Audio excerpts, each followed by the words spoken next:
샬롬, 초등부 친구들 한 주간도 잘 지냈나요? 자, 오늘도 목사님과 함께 같이 큐티 하도록 하겠습니다. 네, 함께 기도할게요. 거룩하신 하나님 아버지, 오늘 큐티 할 수 있어서 감사해요. 오늘 말씀을 읽을 때 성령님께서 제 마음을 열어주셔서 하나님의 뜻을 깨닫게 해주세요. 오늘 말씀을 마음에 잘 새기고 말씀대로 살아갈 수 있도록 도와주세요. 예수님의 이름으로 기도드립니다. 아멘. 자, 그러면 우리 함께 오늘 말씀 같이 한번 읽어보도록 하겠습니다. 자, 오늘 말씀, 본문이 좀 짧죠? 우리 34절부터 우리 36절까지 말씀 우리 함께 읽어보도록 하겠습니다. 자, 같이 읽어볼게요. 시작.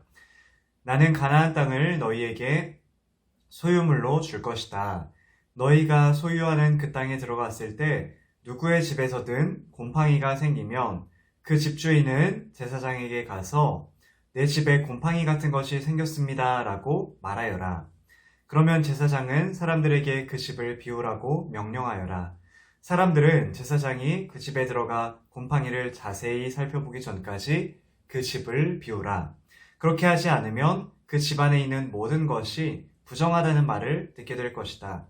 사람들이 집을 비우고 나면 제사장은 그 집에 들어가 자세히 살펴보아라. 아멘. 네, 우리 함께 오늘 말씀 한번 읽어봤는데요. 자, 한번 읽고 발견해요 한번 해보도록 하겠습니다. 자, 집주인의 동그라미 표시하고 집에 곰팡이가 생기면 집주인이 할 일에 밑줄을 그어보세요. 자, 집주인이라는 단어가 어디 나와 있죠? 자, 35절에 이렇게 나와 있습니다. 그 집주인은 제사장에게 가서 내 집에 곰팡이 같은 것이 생겼습니다 라고 말하여라. 자, 집주인의 동그라미, 그리고 집주인이 이 집에 곰팡이가 생기면 어떻게 해야 돼요? 제사장에게 가서 이야기를 해야 됩니다. 자, 두 번째 한번 볼게요. 전에 네모 표시하고 제사장이 살펴보기 전에 해야 할 일에 물결선을 그려보세요. 자, 전에라는 단어가 어디 나와 있을까요? 전에라는 단어는 36절 중간에 이렇게 나와 있죠. 곰팡이를 자세히 살펴보기 전까지. 자, 전에 네모 표시 한번 해보도록 하겠습니다. 자, 그리고 자, 제사장이 살펴보기 전에 해야 할 일이 뭘까요? 자, 36절에 이렇게 나와 있습니다. 그러면 제사장은 사람들에게 그 집을 비우라고 명령하여라 라고 나와 있죠. 자, 이 집주인이 집에 곰팡이가 생겼습니다. 악성 나병이 생겼습니다 라고 제사장에게 얘기를 하면 제사장은 이 사람들에게 그 집에 있는 물건들을 다 비우라고 명령을 합니다. 왜 그러냐면 그 집에 있는 물건들이 그대로 있으면은 나중에 제사장이 여기 와서 이 집은 부정한 집이다 라고 이야기를 하면 그 집에 있는 물건들 전체가 부정하게 되어서 쓸 수가 없게 되거든요. 그렇기 때문에 제사장이 살펴보기 전에 집 사람들이 해야 할 일은 자신들의 물건을 가지고 이렇게 밖으로 나가는 거였습니다. 집을 비우는 것이라고 할 수가 있습니다. 자, 우리 계속해서 우리 함께 읽고 발견해요. 같이 질문 한번 보도록 하겠습니다. 자, 첫 번째 질문입니다. 집에 곰팡이가 생기면 누구에게 말해야 된다고 했었죠? 우리 아까 35절에서 세 글자로 제사장이었습니다.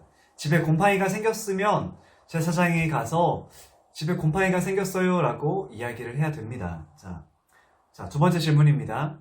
제사장이 집을 살펴보기 전에 집주인은 어떤 준비를 해야 할까요? 이것도 우리 아까 살펴봤었는데 36절에서 제사장은 사람들에게 그 집을 비우라고 명령을 했습니다.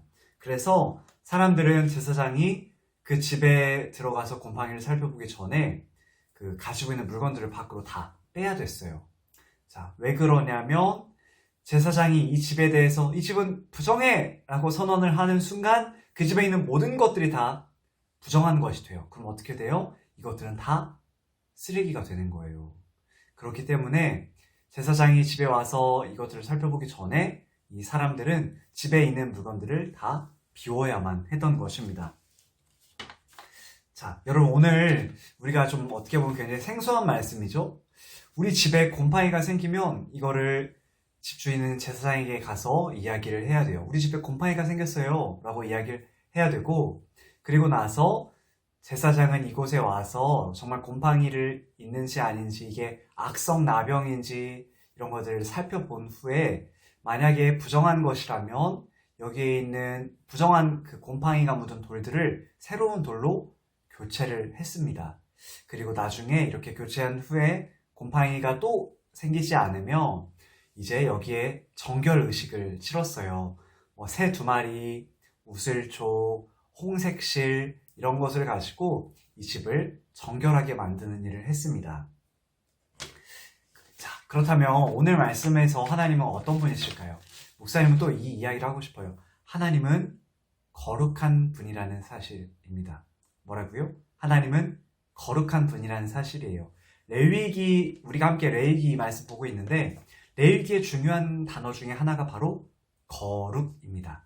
자, 그렇다면 하나님께서 우리에게 바라시는 것은 무엇일까? 부사님은 이렇게 적어봤어요. 우리의 마음뿐만 아니라 집에서도 거룩하게 깨끗하게 살기를 원하신다라고 적어봤어요. 자, 우리 친구들 오늘 목사님 말씀 한번 정리해 보려고 하는데요. 하나님께서 오늘 이 집에 곰팡이가 생기는 이 일을 통해서 우리가 집에서도 우리가 거룩하게 깨끗하게 살기를 하나님은 원하신다라는 것을 이야기하고 싶어요. 우리의 몸과 우리의 마음뿐만이 아니라 우리가 살고 있는 이 집과 이 땅에서도 하나님의 백성으로 거룩하게 살기를 하나님께서는 원하신다라는 것을 오늘 말씀을 통해서 우리는 배울 수가 있다라는 사실입니다. 그래서 우리 친구들도 우리의 마음과 우리의 생각과 또 우리의 행동도 하나님 앞에서 거룩하고 깨끗하게 살아가는 것도 참 중요함과 동시에 우리 집에 있는 또 우리 이 땅에서 살아갈 때 정말 내가 가는 곳이 어떤 곳이든 가정이든 학교이든 어디서든 하나님께서 기뻐하시는 거룩한 하나님의 백성으로 살아가는 우리 귀한 초등부 친구들의 삶이 되었으면 참으로 좋겠습니다. 자, 목사님이 같이 기도하고 마치도록 하겠습니다. 거룩하신 하나님, 나의 모든 더러운 죄악들 예수님의 보혈로 깨끗하게 해주세요. 그리고 집에서 하나님과 멀어지게 만드는 것이 있다면 제거해 주세요. 어느 곳에서든 하나님께서 기뻐하시는 대로 살도록 나를 붙잡아 주세요. 예수님의 이름으로 기도합니다. 아멘. 친구들 오늘 큐티 함께 마쳤는데요. 우리 친구들 요즘에 코로나 오미크론이 굉장히 많이 유행하고 있는데 우리 친구들 학교에 있든 학원에 있든 어디에 있든 하나님께서 우리 친구들을 눈동자와 같이 보호해 주시기를 간절히 소망합니다. 한 주간도 며칠 안 남았죠? 건강하게 잘 지내다가 교회에서 또 하나님께 예배드리도록 하겠습니다. 그러면 안녕.